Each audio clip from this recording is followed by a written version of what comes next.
everybody. Welcome you all to another episode of VI's Healthcare Dialogue series, where we usually endeavor to bring together global perspectives on the healthcare landscape, prevailing trends in the market, and associated roadblocks and new benchmarks for healthcare service delivery in light of the COVID-19 pandemic. Joining us today, we have two very special guests, and they are Mr. Junaid Qazi. Junaid has more than 20 years of industry experience, and he joins us from Dubai, where he's a GM for the MENA and MIA region for VEEMED. Second guest that we have on today is Dr. Khurshid Haider. He's the VP Clinical Operations and Critical Care Physician at VEEMED. Thank you very much for joining us today. I must also mention that VEEMED is our telehealth partner at the upcoming third annual International Patient Experience Symposium, brought to you by our presenting partner, Cleveland Clinic Abu Dhabi and Department of Health Abu Dhabi. The event is scheduled to virtually stage from 22nd to 24th Feb. So to begin with, Junaid, can you tell us something about VEEMED? So VEEMED was founded in 2016, and VEEMED is actually founded by actual physicians that are using the technology on a daily basis. So one of our founders, Dr. Ali, he came up with the idea of round and respond in 2008. And that brought about a revolution in the telemedicine work frame. Based on the kind of savings it was bringing about, he actually also received an award from Obama himself for revolutionizing the healthcare industry and bringing telemedicine to the forefront. Now, what was happening was that the concept was great, but once you actually started putting the whole technology together along with the physician services, the solutions that were out there were just not up to the mark. And they did not provide a very clean as well as a very, you can say, structured way of providing those physician services to the hospitals. So to take matters in their own hand, they started VEEMED to provide those services to them. Today, VEEMED provides its physician services to more than 56 hospitals in the US. And some of them are one of the largest in the US, such as Dignity, as well as Banner Health. Banner Health spans US states with more than 28 hospitals, 300 clinics, and rural clinics are more than 1,000. So that's the scale of the changes that we're bringing about in the healthcare industry. Great. Thank you very much. And with that, I'd like to take the question forward with Dr. Haider. VEEMED talks about healthcare as a service. We've heard a lot about that term, but what does that mean for VEEMED? Thank you, Zainab, and thank you, BII, for giving us opportunity to explain our product and the service we are providing over here. So healthcare as a service, like we call it virtual healthcare as a service, and it is synonymous to the comprehensive healthcare delivery to the patient. It means the delivery of expedited and specialized care to the patient doorstep. It has two components: delivery of the service or the specialty, as well as the technology that is required to deliver that service. And VEEMED has the capacity to provide those services virtually to the patient doorsteps. And it has three components. When we call it for a comprehensive healthcare, it has three components. One is the primary healthcare, where we can take care of the patient in a primary care setting. Second is in the acute care service inside the hospital. And VEEMED is providing the critical care services to all these sick patients when they are in need. And the third component where the VEEMED is involved in it is the chronic pain management or the chronic patient monitoring, when those patients who goes out from the hospital and they need a continued level of care. So in all three domains, VEEMED is there to provide the virtual healthcare. So that's why we say that we are there to provide virtual healthcare as a service. Great. Interesting. Over to you, Junaid. Dr. Haider just mentioned about the term VDT. Could you explain what is VDT? So basically, actually, it's called VPC, which is the Virtual Physician Cloud. Now, if you think about, there are two components that we're talking about. One is the physician services, So how do you get those physician services to the patient? Well, the patient is basically inside the hospital. So what we do is we create this virtual cloud of physicians, and that those physicians are then available anywhere in the healthcare system. So it's very similar to the way computing was done about 10, 15 years ago, when everybody used to have their own computer in their own space, and then they would have backups, they would have to provide their own energy, do their own system upgrades. And then about 15 years ago, they said, well, what about if we just combine all of those resources, and instead of having, let's say, 100,000 servers all over, let's say Dubai, maybe we can do away with 20,000 servers, just because now you're pooling all of those resources. And then instead of having 100,000 IT staff to take care of those servers, you would just need maybe, a handful of IT staff as well. So that was the advent of cloud computing, or virtualization, what we call it. So the technology that was behind all of this cloud services and virtualization enabled it to happen. In the same way, what we're doing is we are taking the diagnostic resources, which is the physicians, and we're combining them into a unified cloud. And once we put them into a virtualized resource, then they can be utilized anywhere inside the healthcare system. So with our technology, we create these virtual clouds, so we can take one doctor from one hospital in a chain of hospitals, and then he can see a patient in a different hospital seamlessly. So that is the very basics of what we call VPC. So when we talk about healthcare as a service, that healthcare as a service has to be based on a technology that is able to deliver that concept of healthcare as a service. So VPC, which is Virtual Physician Cloud, is actually the technology that enables the virtualization of these medical resources or diagnostic resources, and then makes them available throughout the healthcare system. And that's where most of the cost savings comes in. Super. And that takes me to Dr. Heather back again. But what if that neurologist is not available at all? A very interesting question. Thank you, Jenna, for asking this tough curveball for us. But being a physician and practically, I can tell you that this is not unusual for us. But VEEMED is already like a trained and ready to deal this kind of scenario. We have two-layered approach to it. One is our technology has a build-up backup service line. If the physician one is not answering, the call automatically goes into the second physician. So we have a structured layer of the backup physicians for the neurology. If one physician is not available, the call goes to the second physician.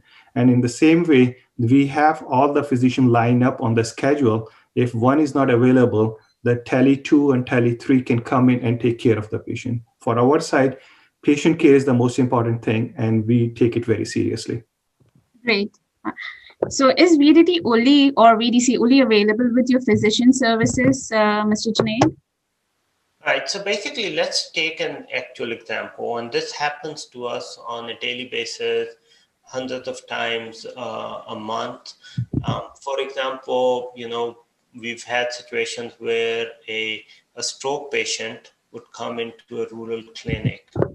And as you know, that stroke is time sensitive, a doctor has to attend to them. Now, it's a rural clinic, so you cannot expect a neurologist to be there to observe the patient and then to prescribe a TPA medication.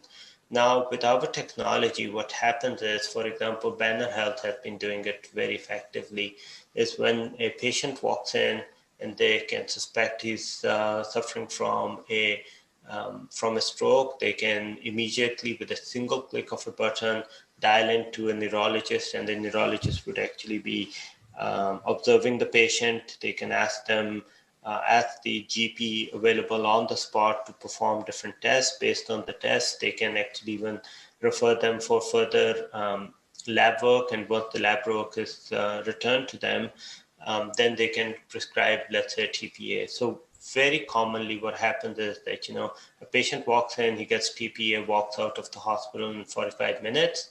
and has hardly any effect on his life.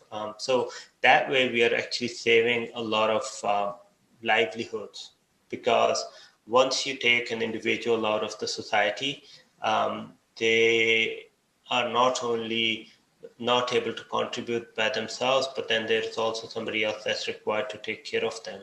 So basically that has multiple effects on the lifestyles of different people. So that's the strength of the technology that we're providing and the services we're providing. So just to kind of summarize, what we do is basically we have this technology as well as physician services. So let's say if a hospital just doesn't have a neurologist, then we have our own pool of neurologists or different specialties that they can actually prescribe to. So whenever there's an extra load or they want to offer a new service, then they can actually get the services through us.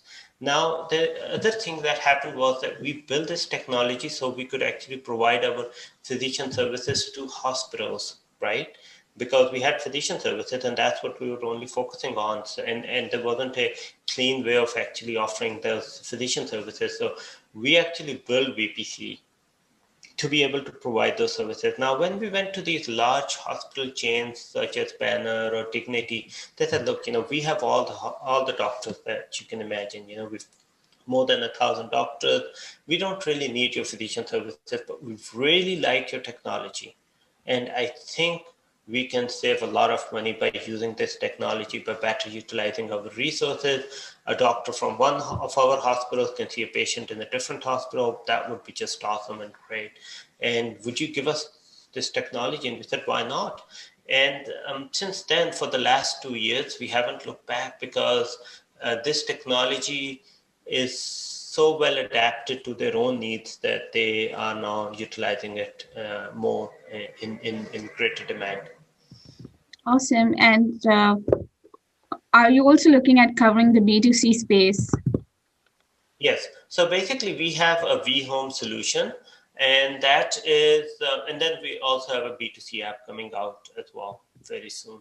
So basically, for our vHome, we have home monitoring systems as well, where there's a patch that you put on, and all your vitals are monitored for the next 30 days, and then you put a new patch on. So those things are already coming in.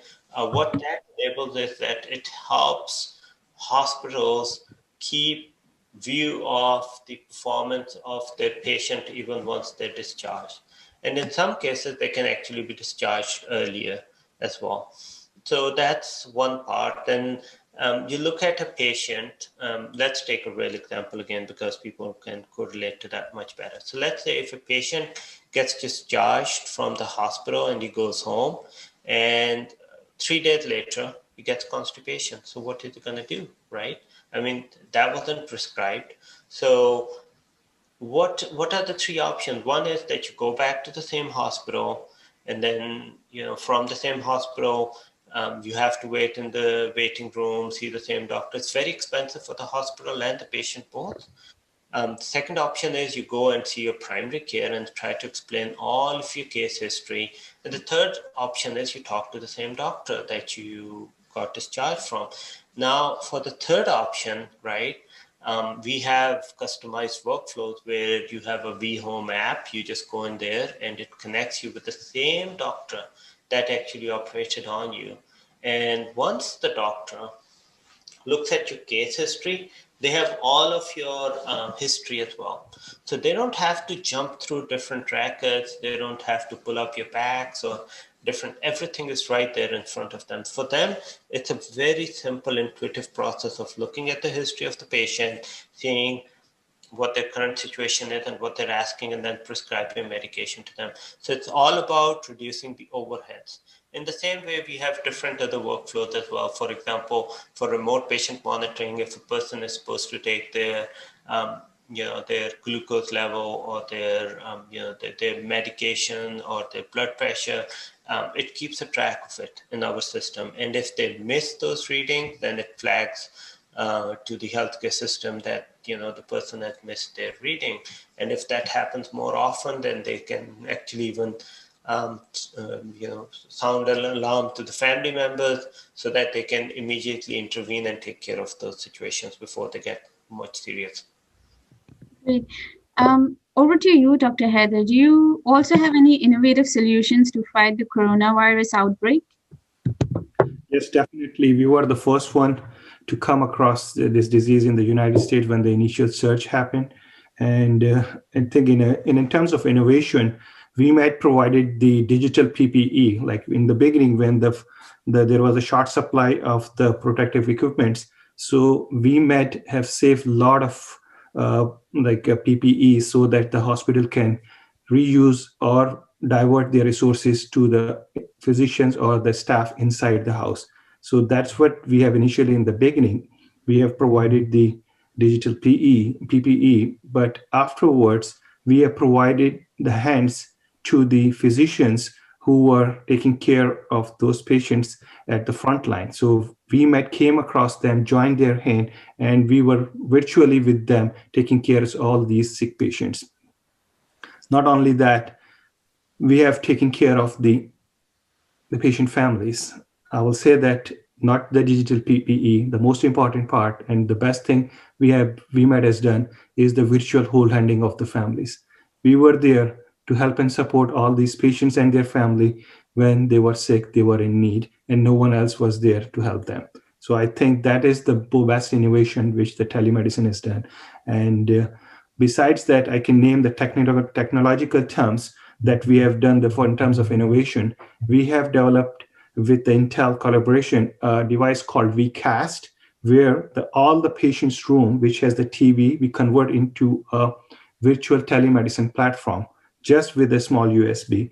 And they can approach, the physician can log in and see the patient and take care of all their needs. We were there when the patients were like in a dire state of emergency. The staff was short, and not only the staff is short, they are lacking the resources in terms of expertise. So we might approach them, we help them providing the resources, as well as we train their staff so that they can take care of these sick patients. What was happening before COVID, that if the patient is sick, the hospital does not have resources, they were shipping and transferring these patients to a tertiary care center. But because of the COVID, all the tertiary care centers were overwhelmed, and these patients need to be taken care of. So we were there, we jumped in, we helped and trained all these staff so that they can retain and take care of these patients who are inside the hospital. We have developed different protocols. We have encouraged them, we give them the support. And I think we have done a excellent job. I will share you like personal story with you on this innovation in terms of the digital healthcare delivery. Is that you have heard about the superheroes, right? And they can take care of the patients and the person who is in need in a minute of the time in the different distance. So physicians were in the same boat. They were taken as the heroes, but they want to help those patients. They can take care of the ones they are near them. They are inside the hospitals, but they are getting information from the news and the media. All other states, these patients are dying. So as a virtual care hero, we might have stepped in, and at a given period of the time, one night, our physician take care of the patients in 3 different states. We take care of more than 200 critically ill patients in 1,000 miles away from their station. So I think only a superhero can do it, not any other way.